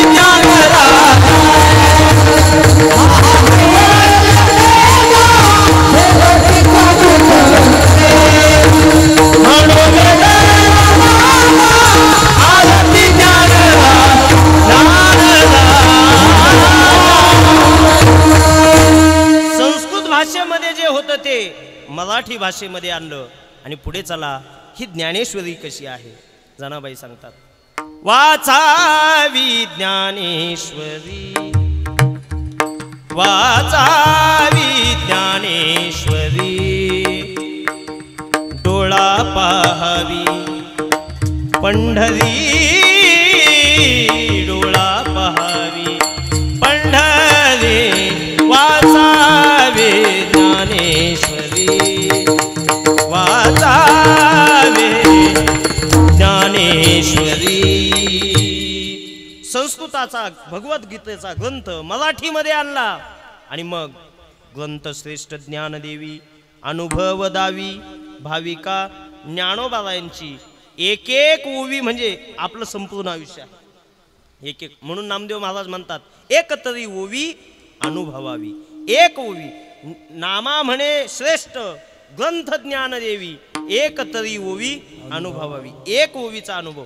इकडं आंबेजोगाईला एक दासोपंत नावाचे स्वामी होते, त्यांनी भगवद्गीतेवर 1,00,000 श्लोक लिहिलेले होते आणि मग त्यांनी एक दिवशी नाथबाबांना सांगितलं, काय तुम्ही ते ज्ञानोबाबांचं कौतुक आम्हाला सांगतात?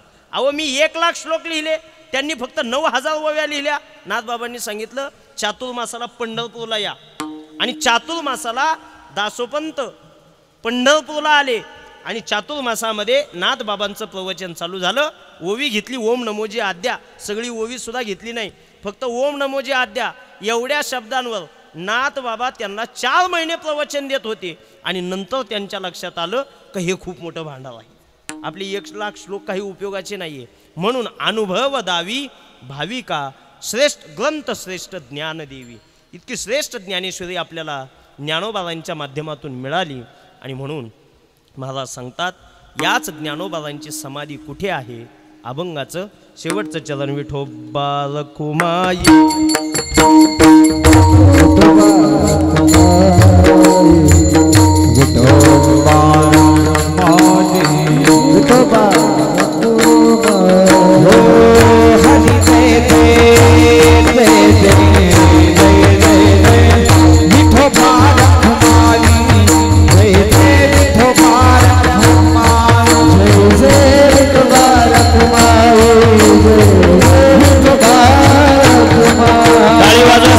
टाळी वाजवा, टाळी, हा टाळी टाळी.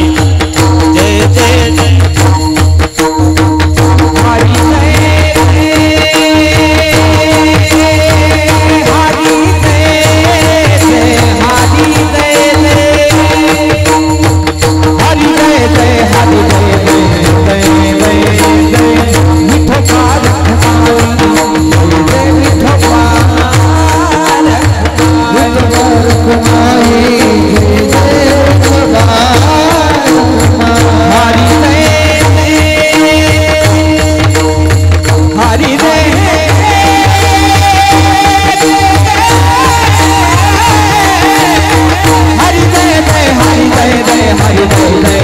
जय विठोबा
विठ्ठल विठ्ठल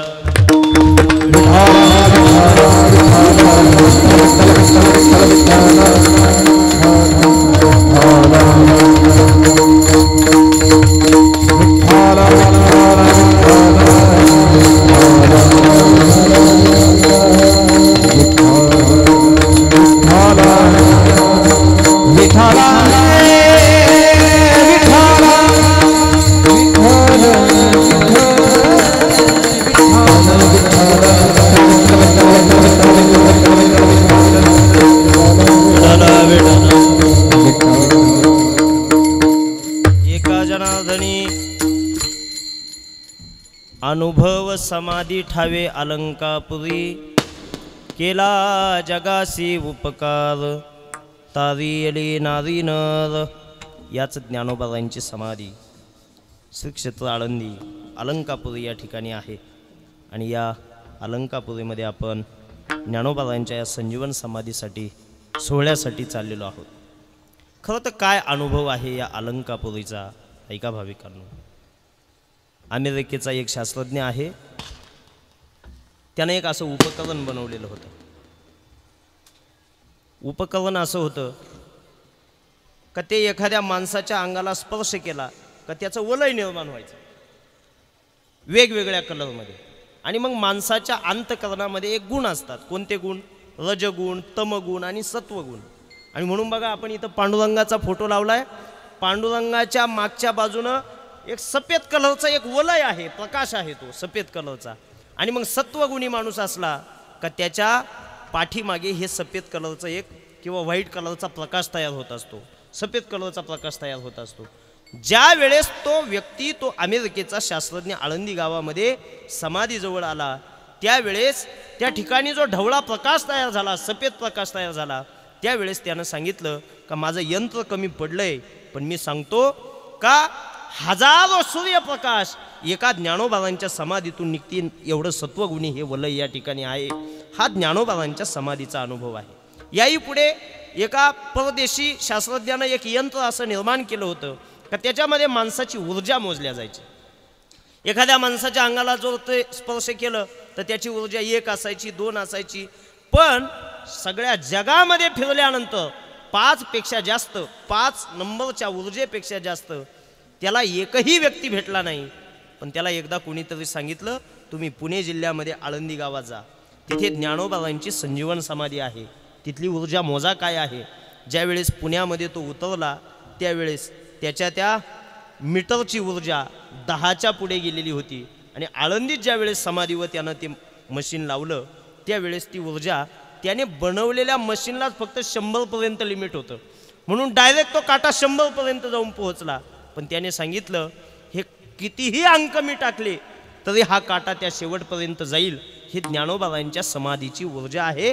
अशा ज्ञानोबाबांच्या समाधीच्या ठिकाणी आपण अनुभव घेण्यासाठी, ज्ञानोबाबांचे आशीर्वाद घेण्यासाठी आपण जातोय.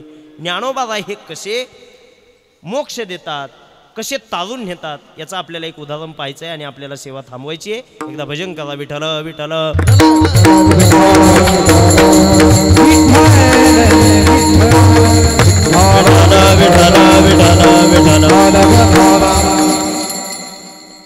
सातपुड्याच्या पर्वत लाईनीमध्ये एक हरिपाल नावाचा एक देव भक्त होता. खरं तर तो देवाचा भक्त जरी असला पण तो बाकी जंगलामध्ये येणाऱ्या एखाद्या वाटसरूला अडवायचा. त्याच्याकडे काय धन असेल, काय दौलत असेल किंवा काय संपत्ती असेल ती लुटायचा तो. पण लुटून काय करायचा? लक्ष द्या भाविकांनो, काय करायचा तो? त्याच्या घरी जे भगवत भक्त यायचे त्यांना तो पंगत द्यायचा. आणि पंगत दिल्यानंतर, अन्नदान केल्यानंतर जे काही शिल्लक राहील ते गावाला वाटून टाकायचा. पण त्याचा हा नित्याचा क्रम होता. त्याच्याकडे वारकरी येऊ द्या, त्याच्याकडे संत येऊ द्या, तो निर्मुखी जाऊ देत नव्हता. पण त्यासाठी जी काही व्यवस्था तो पैशाची, संपत्तीची करायचा, तो बाकी कुणाला तरी अडवायचा आणि त्याच्याजवळची संपत्ती लुटून घ्यायचा. काही लोकांचं वागणं असं असतं का ते कर्म दुर्जन असतात पण भावनेनं दुर्जन नसतात. काही लोक कर्म दुर्जन असतात पण त्यांचा भाव सजन कसा या विकू लागे मास. खरं तर या संतांचं काम काय आहे? मांस विकण्याचं. पण भावना काय आहे? शुद्ध आहे. या हरिपाळाची सुद्धा भावना खूप शुद्ध होती. खरं तर तो चोरटा होता, लुटारू होता, पण लुटलेल्या संपत्तीतून तो वारकऱ्यांना जेवण द्यायचा, संतांना संत भोजन द्यायचा, संत पंगत द्यायचा. आणि नामदेव महाराज आणि ज्ञानोबाराय ज्या वेळेस संपूर्ण भारत देशामध्ये फिरत होते, अनेक घटना आहेत त्यांच्या त्या जीवनातल्या. पंजाबमध्ये गेले, दोघांना तहान लागली, पाणी शोधू लागले, पाणी भेटत नाहीये, कसं पाणी मिळवायचं? एक विहीर दिसली, विहिरीच्या तळाला पाणी पाहिलं. ज्ञानोबा योगी होते, ज्ञानराज माझी योग्यांची माऊली. एका पक्षाचं रूप घेतलं, खाली गेले, पाणी प्याले, नामदेव महाराजांना पाणी घेऊन आले.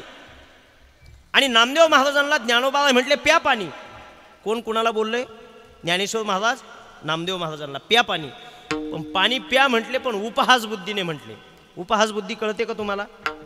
उपहास बुद्धी अशी असते, एखादा पाहुणा तुमच्या इथं जर 2-3 वर्षांना अचानक जेवायला आला तर तुम्ही त्याला अशी कल्पना करा, बाहेरचा जावई, जावईवरच घेऊ आता नाही का, बाहेरचा जावई 4 वर्षांना जेवायला आला, किती काळजी करतात. भजे घ्या, कुरडई घ्या, पोळी घ्या, सार घ्या, भात घ्या. हे खूप दिवसांना आला म्हणून हा आग्रह आहे. पण एखादा जावई दिसाड येत असला तर सासूरवाडीवाले म्हणत्या खा खा, आमच्याशिवाय कोण देतो तुम्हाला? काय भेटतं का तुमच्या घरी? खा. याला काय म्हणतात? उपहास बुद्धी म्हणतात. नामदेव महाराजांना ज्ञानोबाला म्हटले प्या पाणी, आमच्याशिवाय तुम्हाला कोणी देणार नाही. पण नामदेव महाराज होते. काय केलं नामदेवरायांनी? पांडुरंगाचा धावा चालू केला. पांडुरंगे येईवो पांडुरंगे,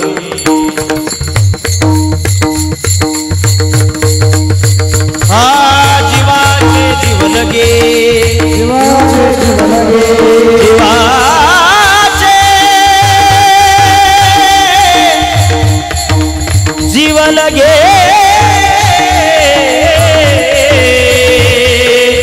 पांडुरंगे पांडुरंगे येईवो पांडुरंगे, पांडुरंगे येईवो. पांडुरंगाचा धावा चालू केला नामदेव महाराजांनी आणि चमत्कार झाला. वीर अशी गच्च भरून आली, पाठचे पाठ व्हायला लागले. नामदेव महाराजापर्यंत पाणी गेलं. नामदेव महाराजांनी ते पाणी प्राशन केलं. आजही पंजाबमध्ये नामदेव महाराजांचा एक वेगळा सन्मान आहे. आपल्या या वारकरी संप्रदायाची पताका ज्ञानोबारांनी आणि नामदेव महाराजांनी संपूर्ण भारतामध्ये या तीर्थयात्रेच्या माध्यमातून पोहोचवली. आणि याच तीर्थयात्रेमध्ये हेच नामदेव महाराज आणि हेच ज्ञानोबाराय त्या हरिपाळाच्या घरी गेले. आता हरिपाळाच्या घरी गेले, त्यांना तर भोजन करायचंय आणि घरामध्ये काहीच शिल्लक नाही. बायकोनं हरिपाळाला बोलवलं. ऐका ना, तुम्ही संतांना घरी जेवायला बोलवलंय, वारकऱ्यांना जेवायला बोलवलंय, पण आपल्या घरामध्ये आता बाकी काही शिल्लक नाही. सगळं काही संपलेलं आहे. थांबथांब म्हणे, मी जातो, कुणी भेटतं का काय पाहतो. जंगलात आला हरिपाळ, लुटारू शोधू लागला. पण त्याच्या भाग्यामध्ये त्या दिवशी आज कुणी भेटल असं लिहिलेलंच नव्हतं. पांडुरंगाला काळजी वाटली. पांडुरंगानं रुक्मिणी मातेला आदेश दिला. रुक्मिणी मातेला सांगितलं, चला आपल्याला आज फिरायला जायचंय, चला मी माझं वाहन काढतो, दोघांनी फिरायला जायचं. आणि मग देव फिरायला निघले. रुक्मिणी मातेलाही फिरायला घेतलंय, पण निघताना सांगितलं, दिवाळीला दसऱ्याला काय सोनं नाणं घेतलं, काय दागिने घेतले ते सगळे गळ्यात घालून घ्या, कारण देवाला ही भक्ताची काळजी असते. अरे हरिपाळाच्या भाग्यामध्ये आज लुटारूच भेटणार नाही असं लिहिलेलं आहे. पण आता ज्ञानोबाराय आणि नामदेव महाराज तिथं आलेले, काहीतरी भेटलं पाहिजे याला, म्हणून स्वतः देवाने एक शेठ म्हणून रूप घेतलं आणि देवा रुक्मिणी मातेनं शेठची बायको बसवली, सोनं घातलेलं आहे आणि त्या सातपुड्याच्या त्या पर्वत रांगेमध्ये आले. हरिपाळानं दोघांनाही अडवलं. चला इथून जाता येणार नाही तुम्हाला. पण त्या हरिपाळाचे तत्व काय होते बघा. अगोदर त्या शेठला म्हणजे देवाला विचारलं, सांगा कुठून आले. देवाला वाटलं आता पंढरपूर सांगावं तर हा आपल्याला सोडून देईल. देव म्हटला नारंगावरून आलोय. नारंगाव माहिती ना तुम्हाला कशासाठी? जाऊ द्या, तुम्ही जागे असं वाटत नाही. पंढरपूर नाही, नारंगावरून आलोय म्हणे मी. पंढरपूर सांगितलं तर काय होईल, हा आपल्याला सोडून दे. कधी पंढरपूरची वारी केली का? देव म्हटला नाही केली. कधी साधू संतांची सेवा नाही केली. कधी भजन केलंय? नाही केलंय. आणि मग जशी त्या हरिपाळानं उडी मारली तसं देवाला खाली ओढलं वाहनावरून. देवाच्या वरून बसलाय तो हरिपाळ आणि देवाला नको नको ते मारतोय तो हाताने. देवाची पत्नी रुक्मिणी माता खाली आली, आडवी आली, सोडवायला गेली, तिला सुद्धा फटका दिला, बाजूला केलं. आणि मग देवाची पत्नी देवाला म्हणती, देवा अहो तुम्ही रावण मारलाय, कंस संपवलाय, आणि हा हरिपाळ हा सामान्य असून तुम्ही त्याचे रट्टे खाताय, तो तुम्हाला हाणतोय, तुम्ही सावकाशपणे मार सहन करतात. त्यावेळेस देवानं सांगितलं, बघ बाई, मी रावण संपवला असेल, मी कंस संपवला असेल, पण माझं तत्व मी देव आहे. मी दुष्टाचा संहार करतो पण भक्ताचा मार खातो, इतके भक्त मला प्रिय आहे. हे देवानं भक्ताबद्दलचं प्रेम त्या ठिकाणी दाखवलं. सगळं सोनं नाणं घेतलं हरिपाळाने, गेला, सामुग्री सोबत घेतली. आता नामदेव महाराजांसाठी आणि ज्ञानोबारायांसाठी काय करायचंय? प्रसाद बनवायचा आहे. पण देवाला दम कुठं निघतोय? ज्ञानोबाराय नामदेवराय इकडं आलेले. रुक्मिणी मातेला देव बोलले, चाल हरिपाळाच्या घरी जायचं का? रुक्मिणी म्हणे, का पुन्हा रट्टे खायचे का? आता एकदा हाऊस झाली का? नाही नाही म्हणे, जावं लागेल. नामदेव महाराज ज्ञानोबाराय त्या ठिकाणी आहेत, त्यांना भेटलं पाहिजे. आणि मग नामदेवरायांना नामदेव महाराजांना ज्ञानोबारायांना भेटण्यासाठी स्वतः देव त्या ठिकाणी आले, हरिपाळाच्या घरी आले. हरिपाळाला विशेष वाटला, अरे हा शेठ इथं कसा? आणि मग ज्ञानेश्वर महाराजांनी हरिपाळाच्या मस्तकावर हात ठेवला, त्याला प्रसाद दिला. आणि ज्ञानोबारायांचा मस्तकी हात ठेवल्यानंतर काय काय क्रांती घडली आपण कितीतरी उदाहरणं पाहिलेली. आणि मग त्याच्या अंतःकरणामध्ये देवाची ओळख झाली. माझं वाक्य लक्षात ठेवा, देवाकडे जायचं असेल तर पहिल्यांदा तुम्हाला संतांकडे जावं लागतं, तर देवाची ओळख होते. नाही तर देवाची ओळख आपल्याला कधीच होणार नाही. नाथबाबांचा प्रसिद्ध उदाहरण प्रमाण आहे, अभंग आहे. हरी प्राप्ती शिव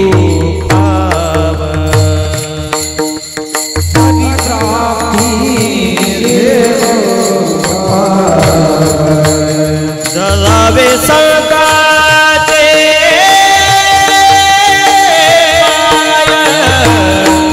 दरावे संताचे ते पाय देणे साधन दी साधने देणे साधने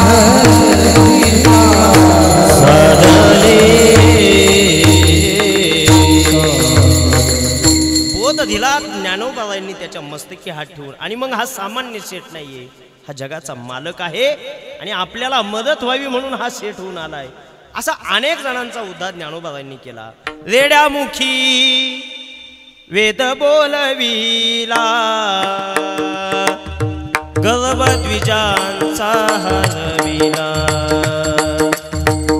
शांती रूपी प्रगटला ज्ञानोबा माझा. रेड्याच्या मुखातून वेद बोलवला, निर्जीव भिंत चालविली जड भिंती, हरली चांगयाची भ्रांती, मोक्ष मार्गीचा सांगाती, ज्ञानोबा माझा साधकाचा माय बाप, दर्शने हरे ताप, सर्वाभूती सुखरूप ज्ञानोबा माझा. माझं एक वाक्य घरी घेऊन जा आणि कायम लक्षात ठेवा. ज्ञानोबाबांनी रेडा बोलवला, ज्ञानोबाबांनी भिंत चालवली, ज्ञानोबाबांनी मेलेला माणूस जिवंत केला. म्हणून ज्ञानोबाबाई मोठे नाहीये, ज्ञानोबाबाई मोठे होते म्हणून रेड्याला ऐकावं लागायचं, ज्ञानोबाबाई मोठे होते म्हणून भिंतीला ऐकावं लागायचं, आणि ज्ञानोबाबाई मोठे होते म्हणून मेलेल्या माणसाला सुद्धा उठून बसावं लागलं. हा ज्ञानोबाबाईंचा अधिकार आहे. अशा ज्ञानोबाबाईंच्या भेटीसाठी आम्ही तुम्ही सर्वजण निघालेलो आहोत. खरं तर घुलेवाडीकरांसाठी मी जाता जाता एक गोष्ट सांगेल. हा नांदगाव गावातून, नाशिक जिल्ह्यातून आलेला हा सोहळा आपल्या गावामध्ये एक अतिथी म्हणून, वारकरी म्हणून या ठिकाणी मुक्कामी आलेले आहेत. आमच्या भाऊसाहेब भागवत पानसरे यांच्या माध्यमातून, आंबरे कुटुंबाच्या माध्यमातून या ठिकाणी हा खूप गोड सोहळा.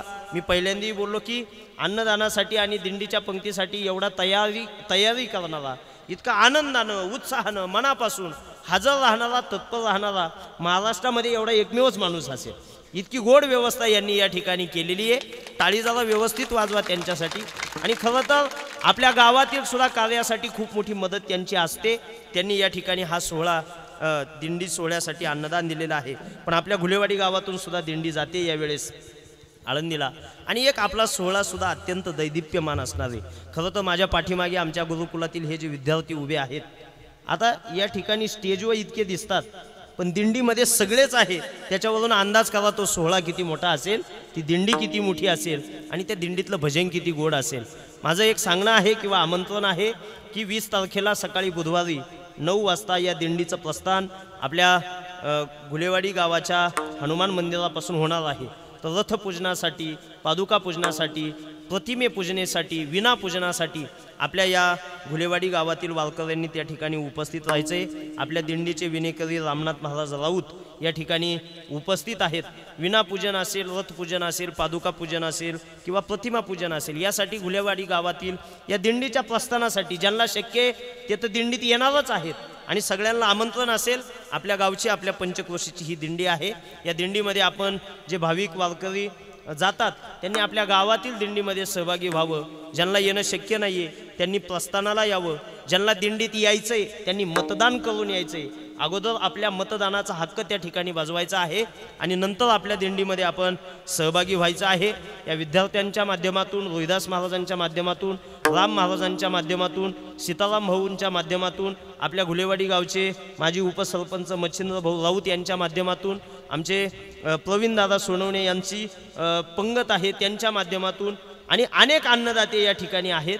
या सगळ्यांच्या माध्यमातून रविभाऊ गोसावी असतील, राजूभाऊ असतील, मुटकुळे दादा असतील, भागवत दादा असतील, सगळ्यांच्याच माध्यमातून, सगळ्यांच्या सहकार्यातून, खरं तर आता नावं घ्यायला गेलो तर घुलेवाडीत खूप नावं घेऊ शकतो. सगळ्यांचेच मी आभार मानतो. सगळ्यांनीच या दिंडीसाठी सहकार्य केलेलं आहे.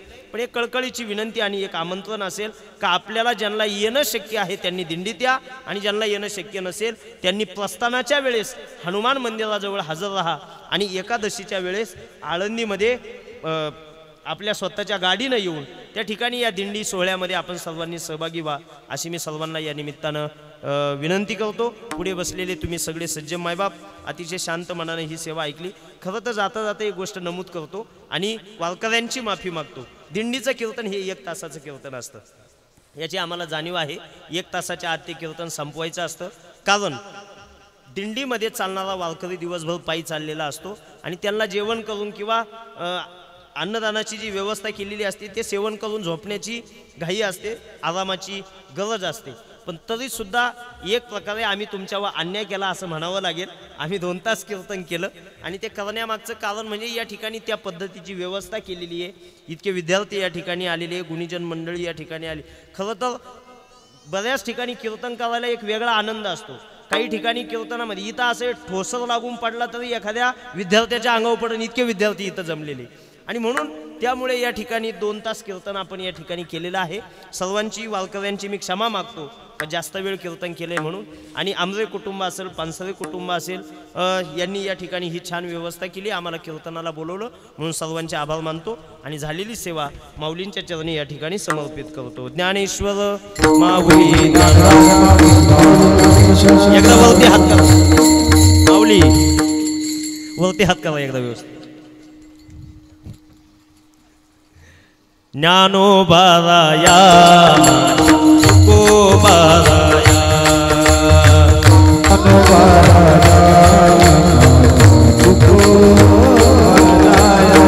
सर्वांची टाळी वाजली पाहिजे, टाळी. हा ज्ञानोबा